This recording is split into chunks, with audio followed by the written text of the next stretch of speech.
Welcome back. On my panel today, Labor MP Matt Thistlethwaite and Liberal MP Josh Frydenberg. Thanks so much for joining me, gentlemen. Josh, first to you.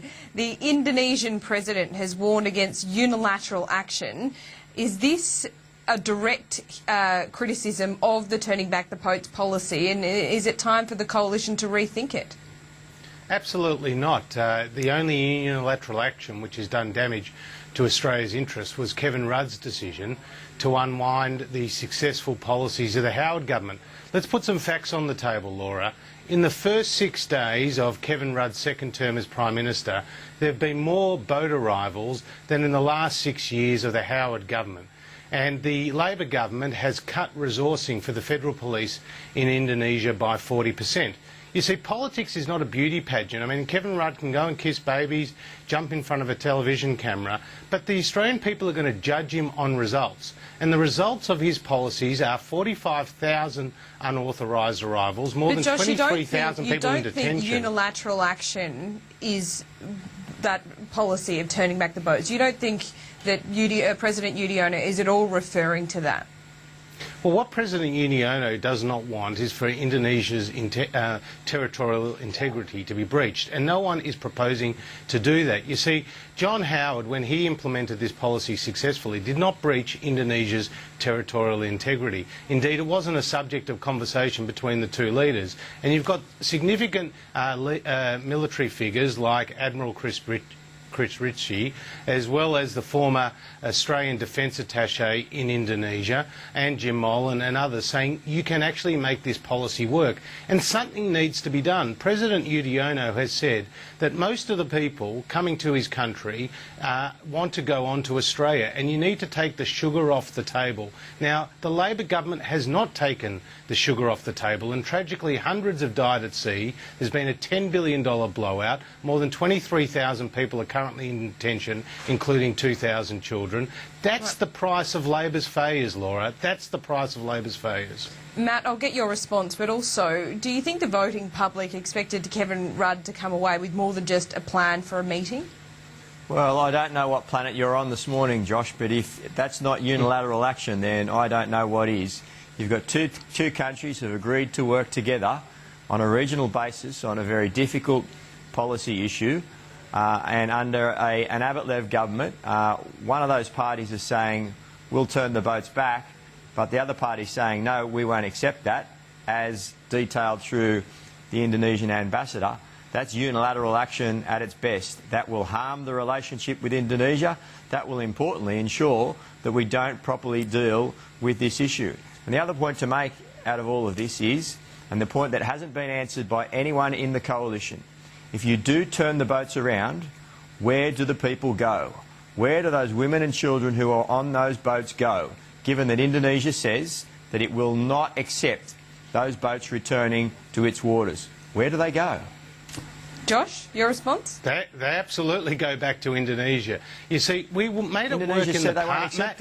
Matt, we made it work in the past, right? And we'll make it work again. You can't be trusted. You go on with all these pious words about, wanting to get a regional solution. Well, it was John Howard who established the Bali process in the first place. You have overseen the biggest policy failure in Australia's history. 45,000 unauthorised arrivals. You've got a convicted jihad terrorist but being surrounded by a pool fence. You've got the Australian people saying enough is enough. We want to spend $10 billion on schools, hospitals and roads, not on failed border protection policies. That's where you've got to answer the question, Matt, in terms of your record. It's up to Kevin Rudd to campaign on his record. He's campaigning as if he doesn't have a record.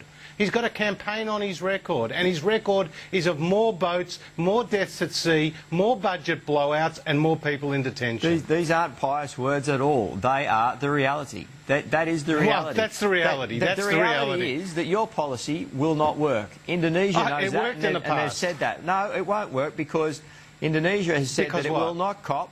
It will not cop boats being turned around. And the question that no one in your party can answer is where people go if you do turn the boats around. The Navy has said consistently that it's unsafe. Those members those who have been previous members of the Navy and have left have expressed deep discomfort with the approach of turning boats around on the high seas. We're about getting a regional solution to this and a workable one. I want to move on. This week, Kevin Rudd has unveiled as well changes and new rules for internal party reform. He's had a special focus on the New South Wales branch. This is what he had to say this week. The time has come to modernise the Australian Labor Party. We need to open the windows and the doors of the great Australian Labor Party to the Australian community. We need to give people full voice, fair opportunity. Matt, are we still seeing a Bede and McDonald levels of corruption in New South Wales, and have these reforms come too late? Well, these are reforms about listening to the community, and credit to the Prime Minister and the Deputy Prime Minister Anthony Albanese, who's been pushing reform internally within the party for many, many years. Ultimately, if we're going to be an attractive party for the public, we need to be more open, transparent, accountable and, importantly, democratic. I think people get involved in politics because of a deep interest in policy, a plan for the nation, their views on particular policy issues. These reforms will ensure and allow people to join our party, to have a say in the future direction of particular policy development and the selection of candidates, and that's a positive reform. In 2008 to 2010, you were the New South Wales General Secretary, and did you oversee some of this corruption? Did you see it, and why weren't these reforms put in place when you were head of the party in New South Wales? Well, we did begin reforming when I was in that position.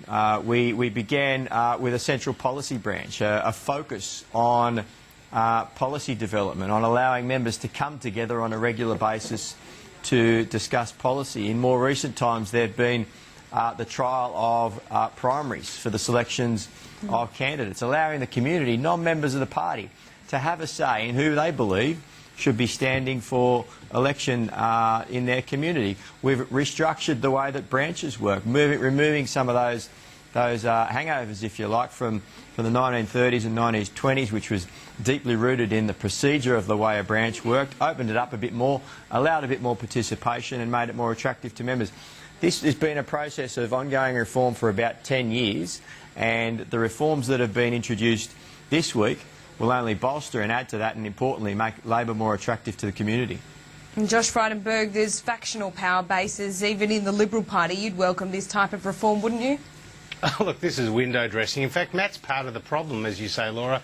He was State Secretary, and a guy called Aaron Patrick has written an important book called Downfall about the internal workings of the Labor Party. And on page 93, he refers to Eddie Obeid's diaries, how Eddie Obeid talked about having regular meetings with Matt Thistlethwaite. So, Matt, come clean. You're running for the seat of Kingsford Smith in the lower house. What did you talk about with Eddie Obeid at those meetings? What information did you provide him? So much for this window dressing reform. You see, the problem, Laura, is not with property developers becoming MPs. The problem is with dodgy Labor MPs doing deals with property developers. And, you know, Matt's part of that problem. He was State Secretary. He's got to come clean as he's running for a lower house seat in the federal parliament.